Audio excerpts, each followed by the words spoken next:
The Third Philippic by Demosthenes.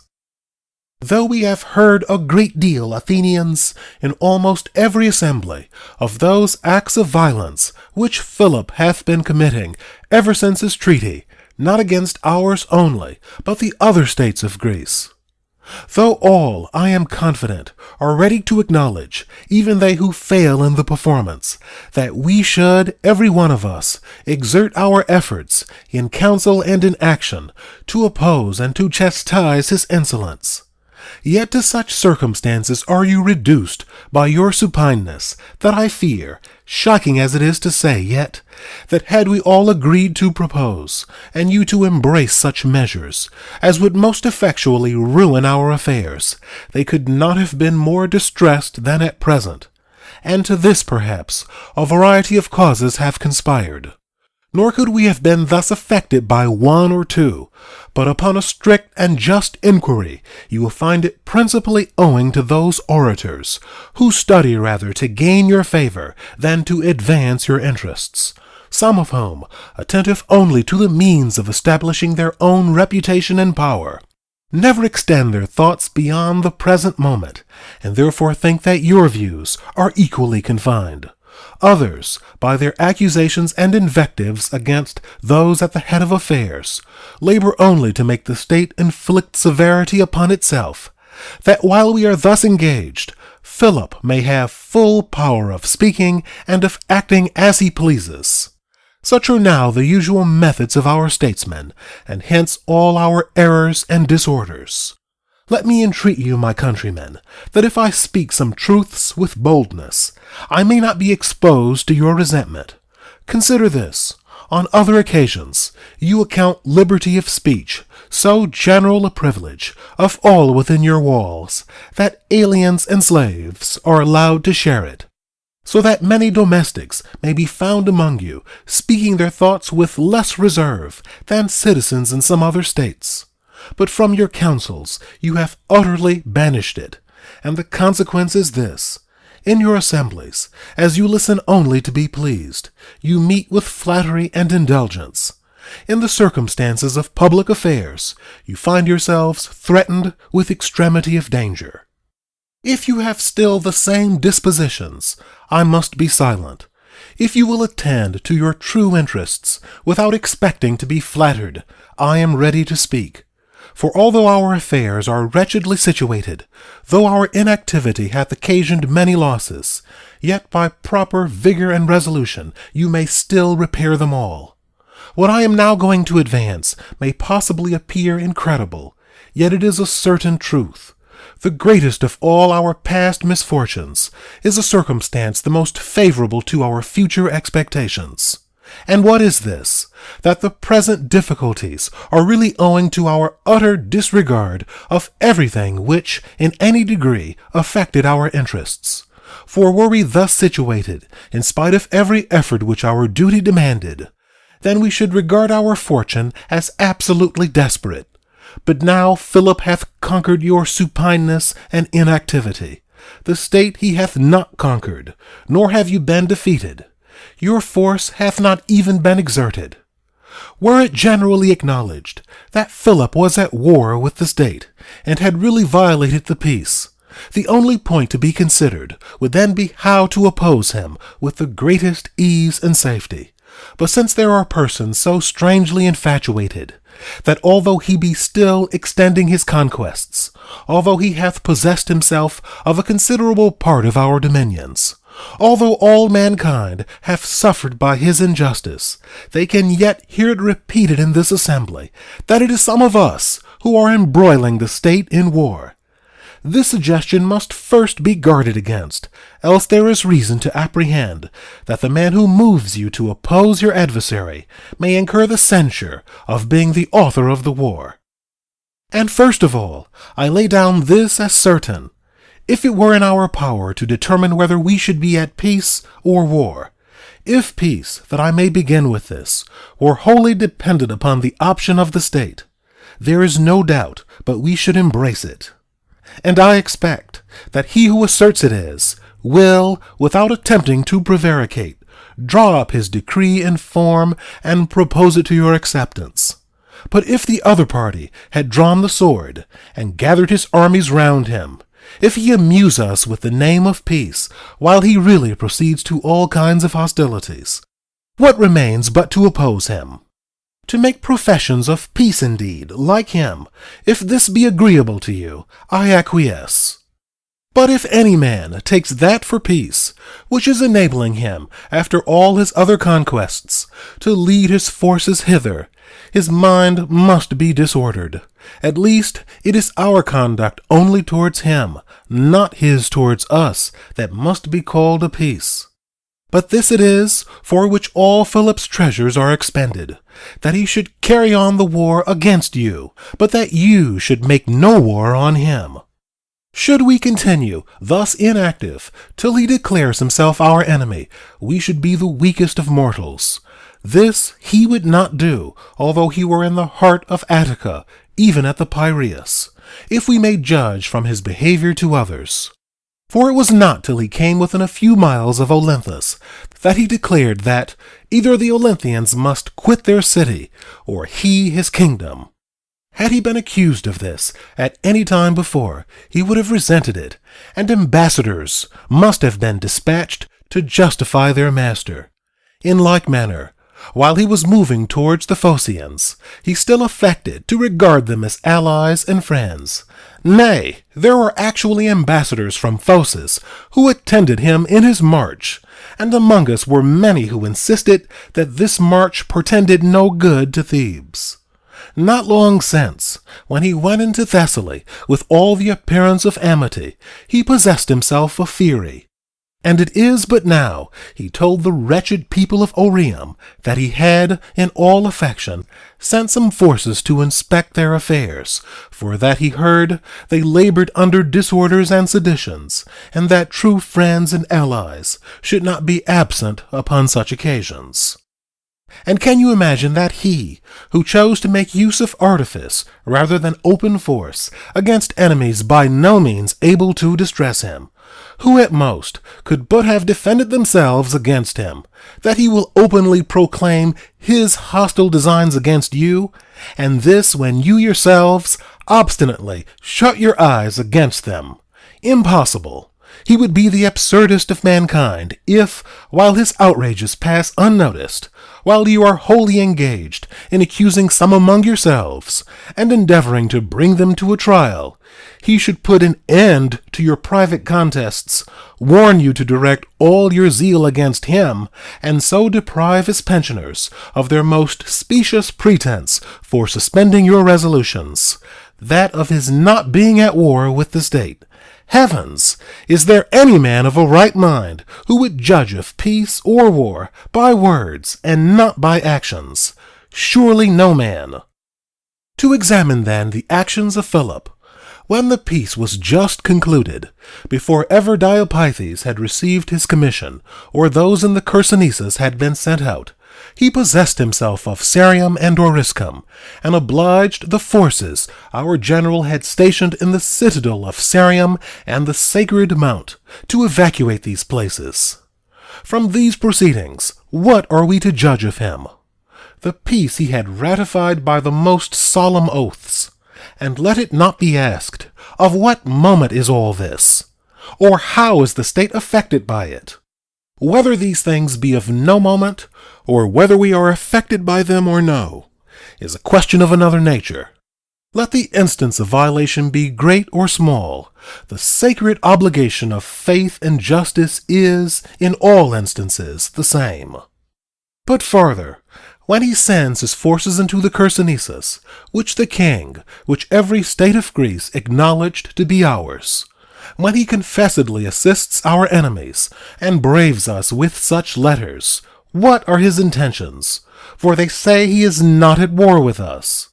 For my own part, so far am I from acknowledging such conduct to be consistent with his treaty, that I declare that by his attack of the Megarians, by his attempts upon the liberty of Euboea, by his late incursion into Thrace, by his practices in Peloponnesus, and by his constant recourse to the power of arms in all his transactions, he has violated the treaty and is at war with you.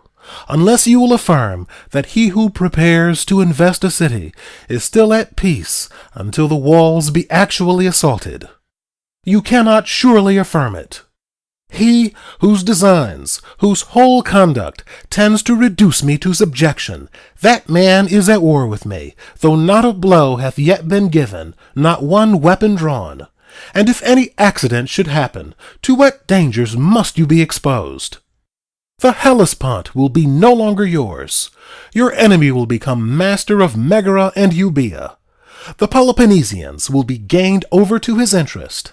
And shall I say that the man who is thus raising his engines, preparing to storm the city, that he is at peace with you? No! From that day in which Phocis fell beneath his arms, I date his hostilities against you. If you will instantly oppose him, I pronounce you wise. If you delay, it will not be in your power when you are inclined.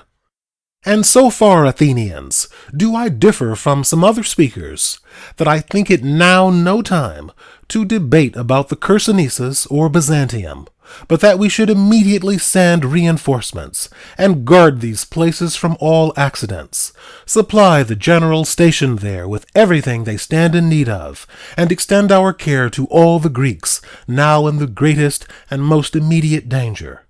Let me entreat your attention while I explain the reasons which induce me to be apprehensive of this danger, that if they are just, you may adopt them, and be provident of your own interests at least, if those of others do not affect you, or if they appear frivolous and impertinent, you may now and ever hereafter neglect me as a man of an unsound mind.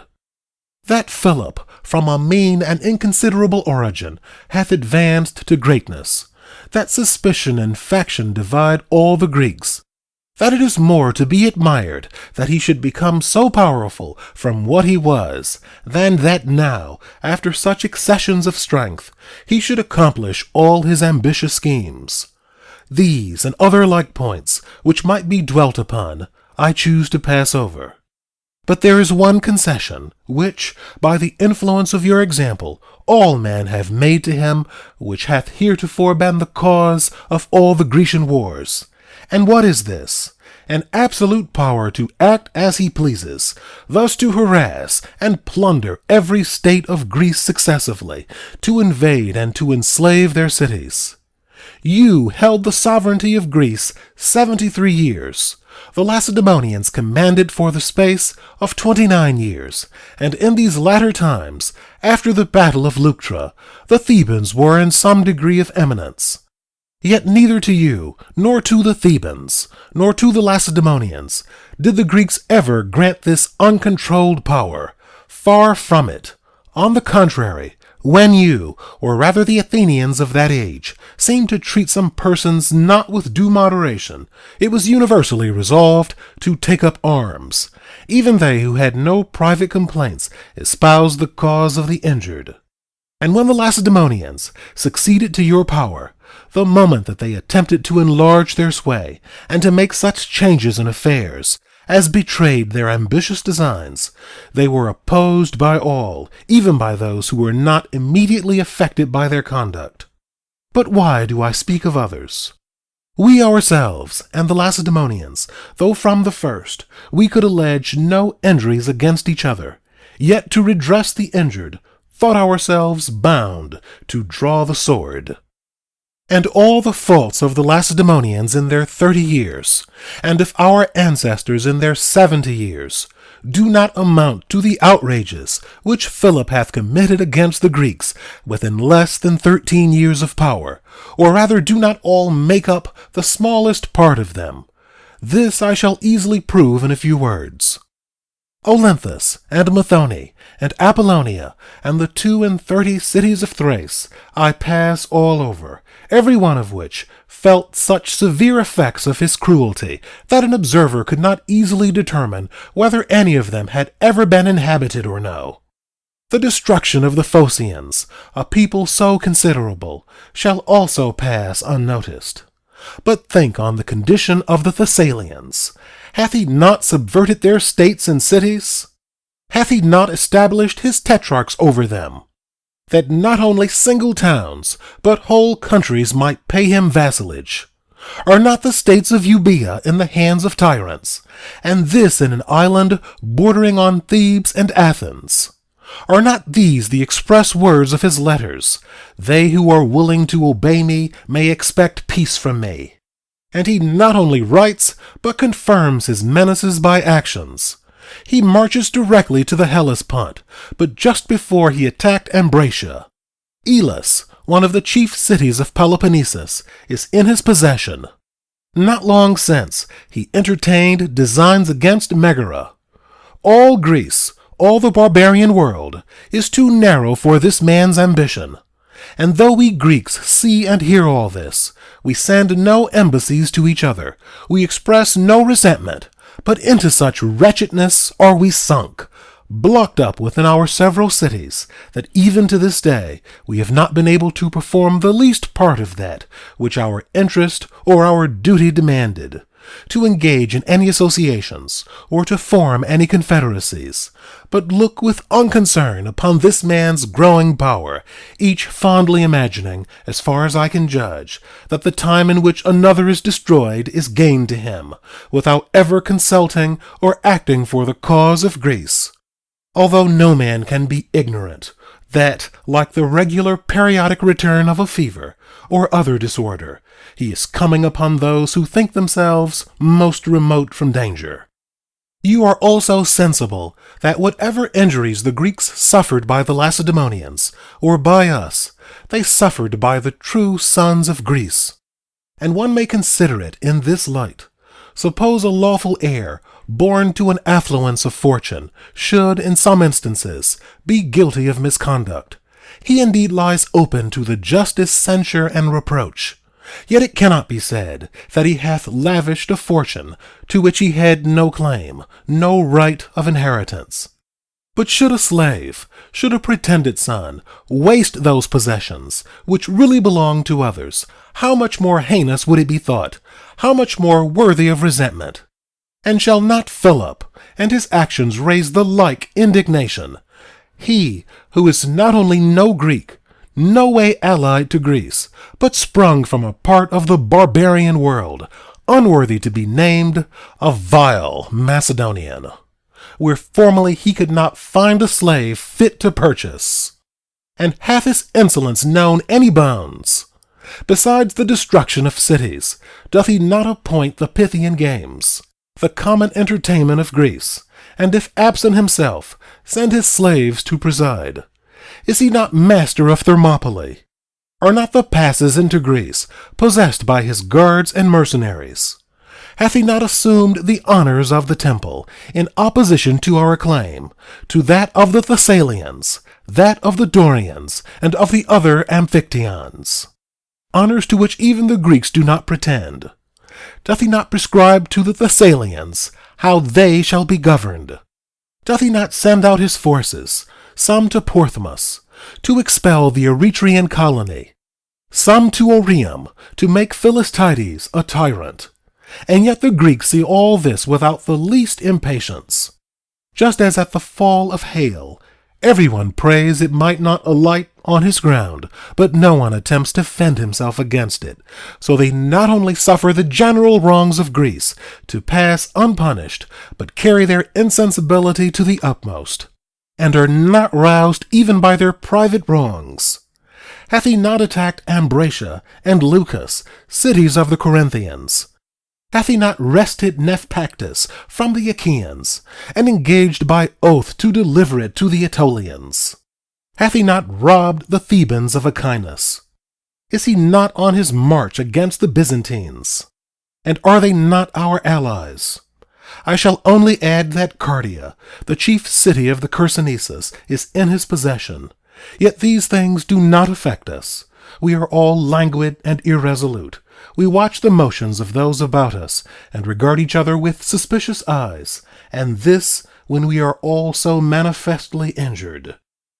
And if he behaves with such insolence towards the general body, to what extravagances, think ye, will he proceed when master of each particular state?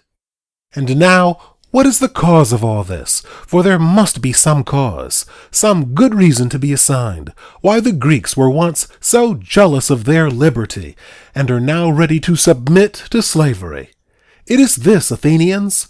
Formerly men's minds were animated with that which they now feel no longer, which conquered all the opulence of Persia, maintained the freedom of Greece, and triumphed over the powers of sea and land.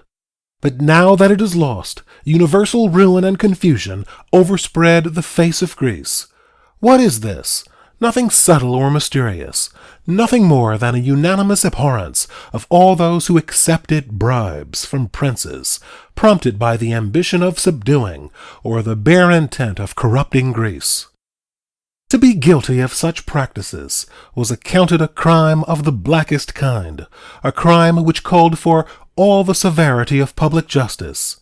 No petitioning for mercy, no pardon was allowed, so that neither orator nor general could sell those favorable conjunctures with which fortune oftentimes assists the supine against the vigilant, and renders men, utterly regardless of their interests, superior to those who exert their utmost efforts. Nor were mutual confidence among ourselves, distrust of tyrants and barbarians, and such like noble principles, subject to the power of gold. But now are all these exposed to sale, as in a public mart, and in exchange such things have been introduced as have affected the safety, the very vitals of Greece. What are these? Envy when a man hath received a bribe, laughter if he confess it, pardon if he be convicted, resentment at his being accused, and all the other appendages of corruption. For as to naval power, troops, revenues, and all kinds of preparations, everything that is esteemed the strength of a state, we are now much better and more amply provided than formerly. But they have lost all their force, all their efficacy, all their value, by means of these traffickers. That such is our present state, you yourselves are witnesses, and need not any testimony from me. That our state in former times was quite opposite to this, I shall now convince you, not by any arguments of mine, but by a decree of your ancestors, which they inscribed upon a brazen column erected in the citadel, not with a view to their own advantage. They needed no such memorials to inspire them with just sentiments, but that it might descend to you as an example of the great attention due to such affairs. Here then is the inscription: Let Artemius of Zelia, the son of Pythonex, be accounted infamous, and an enemy to the Athenians and their allies, both he and all his race. Then comes the reason of his sentence. Because he brought gold from Media into Peloponnesus, not to Athens. This is the decree, and now, in the name of all the gods, reflect on this. Think what wisdom, what dignity appeared in this action of our ancestors. One Artemius of Zelia, a slave of the king's, for Zelia is a city of Asia, in obedience to his master, brings gold, not into Athens, but Peloponnesus. This man they declare an enemy to them and their confederates, and that he and his posterity shall be infamous. Nor is this merely a mark of ignominy. For how did it concern this Zelite, whether he was to be received into the community of Athens or no? The sentence imported something more, for in the laws relating to capital cases, it is enacted that, when the legal punishment of a man's crime cannot be inflicted, he may be put to death, and it was accounted meritorious to kill him. Let not the infamous man, saith the law, be permitted to live, intimating that he is free from guilt who executes this sentence. Our fathers, therefore, thought themselves bound to extend their care to all Greece, else they must have looked with unconcern at the introduction of bribery into Peloponnesus. But we find they proceeded to such severity against all they could detect in it, as to raise monuments of their crimes. Hence it was, and no wonder, that the Greeks were a terror to the barbarians, not the barbarians to the Greeks. But now it is not so. for you do not show the same spirit upon such or upon any other occasions. How then do you behave? You need not be informed. Why should the whole censure fall on you? The conduct of the rest of Greece is no less blamable. It is my opinion, therefore, that the present state of things demands the utmost care and most salutary counsel. What counsel? Shall I propose it, and will ye not be offended? Read this memorial. Here the secretary reads, and the speaker resumes his discourse. And here I must take notice of one weak argument made use of to inspire us with confidence, that Philip is not yet so powerful as the Lacedaemonians once were, who commanded by sea and land, were strengthened by the alliance of the king, were absolute and uncontrolled, and yet we made a brave stand against them, nor was all their force able to crush our state. In answer to this, I shall observe that amidst all the alterations and improvements which have happened in affairs of every kind, nothing hath been more improved than the art of war. For in the first place, I am informed that at that time the Lacedaemonians and all the other Greeks used to keep the field 4 or 5 months, just the convenient season, and having so long continued their invasion, and infested the territories of their enemy with their heavy armed and domestic forces, they retired into their own country. Then such was the simplicity, I should say the national spirit of that age, that the power of gold was never called to their assistance, but all their wars were fair and open. Now, on the contrary, we see most defeats owing to treachery, no formal engagements, nothing left to the decision of arms, for you find the rapid progress of Philip is not owing to the force of regular troops, but to armies composed of light horse and foreign archers. With these he pours down upon some people already engaged by civil discord and commotions, and when none will venture out in defense of their state, on account of their private suspicions, he brings up his engines and attacks their walls. Not to mention his absolute indifference to heat and cold, and that there is no peculiar season which he gives to pleasure. Let these things sink deep into all our minds. Let us not suffer his arms to approach these territories. Let us not proudly depend on our strength by forming our judgments from the old Lacedaemonian war, but let us attend with all possible precaution to our interests and our armaments, and let this be our point in view, to confine him to his own kingdom, not to engage him upon equal terms in the field. For if you be satisfied with committing hostilities, their nature hath given you many advantages. Let us but do our part. The situation of his kingdom, for instance, exposes it to all the fury of an enemy, not to speak of many other circumstances. But if we once come to a regular engagement, there his experience must give him the superiority. But these are not the only points that require your attention, nor are you to oppose him only by the arts of war. It is also necessary that reason and penetration should inspire you with an abhorrence of those who plead his cause before you, ever bearing in mind the absolute impossibility of conquering our foreign enemy until we have punished those who are serving him within our walls. But this I call the powers of heaven to witness, ye cannot, ye will not do. No! Such is your infatuation, or madness, or I know not what to call it, for I am oftentimes tempted to believe that some power, more than human, is driving us to ruin, that through malice, or envy, or a spirit of ridicule, or some like motive, you command hirelings to speak, some of whom dare not deny that they are hirelings, and make their calumnies serve your mirth. Yet shocking as this is, there is something still more shocking. These men are allowed to direct the public affairs with greater security than your faithful counselors. And now observe the dreadful consequences of listening to such wretches. I shall mention facts well known to you all. In Olynthus, the administration of affairs was divided between 2 parties, the one in the interest of Philip, entirely devoted to him, the other, inspired by true patriotism, directed all their efforts to preserve the freedom of their country. To which of those are we to charge the ruin of the state? Or who betrayed the troops, and by that treachery destroyed Olynthus? The creatures of Philip. Yet while their city stood, these men pursued the advocates for liberty with such malicious accusations and invectives that an assembly of the people was persuaded even to banish Apollonides. But this is not the only instance.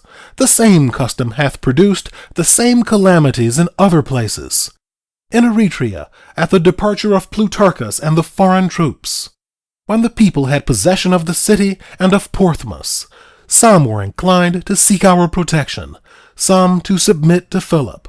But being influenced by this latter party on most, or rather all occasions, the poor unfortunate Eretrians were at length persuaded to banish their faithful counselors, and the consequence was this: Philip, their confederate and friend, detached 1,000 mercenaries under the command of Hipponicus, razed the fortifications of Porthmus, set 3 tyrants over them, Hipparchus, Automedon, and Cleitarchus, and after that, when they discovered some inclination to shake off the yoke, drove them twice out of their territory, once by the forces commanded by Eurylochus, and again by those under Parmenio. To give but one instance more, in Oreum, Philostites was the agent of Philip, as were Menippus, and Socrates, and Thoas, and Agapius, the present masters of that city, and this was universally known. But there was one Euphraeus, a man for some time resident at Athens, who stood up against captivity and slavery. Much might be said of the injurious and contemptuous treatment which he received from the people of Oreum upon other occasions. But the year before the taking of the city, as he saw through the traitorous designs of Philostites and his accomplices, he brought a formal impeachment against them. Immediately, considerable numbers formed themselves into a faction, directed and supported by Philip, and hurry away Euphraeus to prison as a disturber of the public peace. The people of Oreum were witness of this, but instead of defending him and bringing his enemies to condign punishment, showed no resentment towards them, but approved and triumphed in his sufferings. And now the faction, possessed of all the power they wished for, laid their schemes for the ruin of the city, and were carrying them into execution. Among the people, if any man perceived this, he was silent, struck with the remembrance of Euphraeus and his sufferings.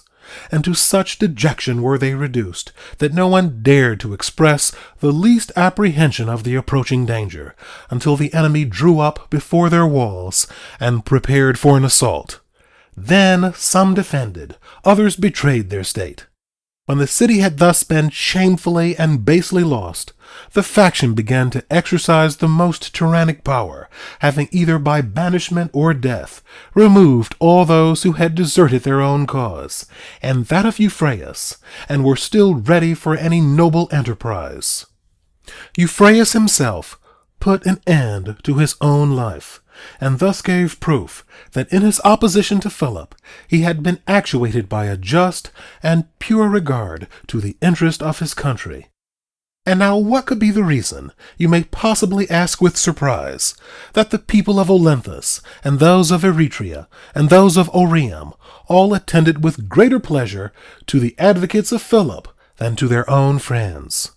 The same reason which prevails here. Because they, who are engaged on the part of truth and justice, can never, even if they were inclined, advance anything to recommend themselves to favor. Their whole concern is for the welfare of the state. The others need but to soothe and flatter in order to second the designs of Philip. The one press for supplies, the others insist that they are not wanted. The one call their countrymen to battle, and alarm them with apprehensions of danger.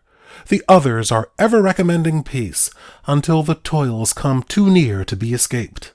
And thus, on all occasions, one set of men speak but to insinuate themselves into the affections of their fellow citizens, the other to preserve them from ruin, till at last the interests of the state are given up, not corruptly or ignorantly, but from a desperate purpose of yielding to the fate of a constitution thought to be irrecoverably lost. And by the powers of heaven, I dread that this may prove your case when you find that reflection cannot serve you. And when I turn my eyes to the men who have reduced you to this, it is not terror that I feel, it is the utmost detestation. For whether they act through design or ignorance, the distress to which they are reducing us is manifest. But far be this distress from us, Athenians! It were better to die 10,000 deaths than to be guilty of a servile complaisance to Philip, and to abandon any of your faithful counselors. The people of Oreum have now met a noble return for their confidence in Philip's creatures and their violence towards Euphraeus.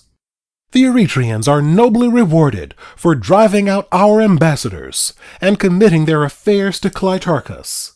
Captivity and stripes and racks are their reward. Great was his indulgence to the Olynthians for choosing Lasthenes their general and banishing Apollonides. It were folly and baseness to be amused with such false hopes as theirs, when neither our counsels direct us, nor our inclinations prompt us, to the pursuit of our true interests, and to suffer those who speak for our enemies, to persuade us that the state is too powerful to be affected by any accident whatever. It is shameful to cry out, when some event hath surprised us, Heavens! Who could have expected this? We should have acted thus and thus, and avoided these and these errors. There are many things the Olynthians can now mention, which, if foreseen in time, would have prevented their destruction. The people of Oreum can mention many, those of Phocis many. Every state that hath been destroyed can mention many such things. But what doth it avail them now? While the vessel is safe, whether it be great or small, the mariner, the pilot, every person should exert himself in his particular station, and preserve it from being wrecked, either by villainy or unskilfulness. But when the sea hath once broken in, all care is vain. And therefore, Athenians, while we are yet safe, possessed of a powerful city, favored with many resources, our reputation illustrious, what are we to do? Perhaps some have sat with impatience to ask. I shall now give my opinion, and propose it in form that, if approved, your voices may confirm it. Having in the first place provided for your defense, fitted out your navy, raised your supplies, and arrayed your forces, for although all other people should submit to slavery, you should still contend for freedom. Having made such a provision, I say, and this in the sight of Greece, then we are to call others to their duty, and for this purpose to send ambassadors into all parts, to Peloponnesus, to Rhodes, to Chios, and even to the king, for he is by no means unconcerned in opposing the rapidity of this man's progress. If ye prevail, ye will have sharers in the dangers and expense which may arise. At least you may gain some respite. And as we are engaged against a single person, and not the united powers of a commonwealth, this may be of advantage, as were those embassies of last year into Peloponnesus, and those remonstrances which were made in several places by me, and Polydatus, that true patriot, and Hegesippus, and Clytomachus, and Lycurgus, and the other ministers, which checked his progress, prevented his attack of Ambracia, and secured Peloponnesus from an invasion. I do not mean that we should endeavor to raise that spirit abroad, which we ourselves are unwilling to assume. It would be absurd to neglect our own interests, and yet pretend a regard to the common cause, or, while we are insensible to present dangers, to think of alarming others with apprehensions of futurity. No. Let us provide the forces in the Chersonese with money, and everything else that they desire. Let us begin with vigor on our part, then call upon the other Greeks, convene, instruct, exhort them. Thus it becomes a state of such dignity as ours. If you think the protection of Greece may be entrusted to the Chalcidians and the Megarians, and so desert its cause, you do not think justly. It will be well if they can protect themselves. No, this is your province. This is that prerogative transmitted from your ancestors, the reward of all their many and glorious and great dangers. If every man sits down in ease and indulgence, and studies only to avoid trouble, he will certainly find no one to supply his place. And I am also apprehensive that we may be forced into all that trouble to which we are so averse. Were there persons to act in our stead, our inactivity would have long since discovered them. But there are really none. You have now heard my sentiments. You have heard the measures I propose, and by which I apprehend our affairs may be yet retrieved. If any man can offer some more salutary course, let him arise and declare his opinion, and whatever be your resolution, the gods grant that we may feel its good effects.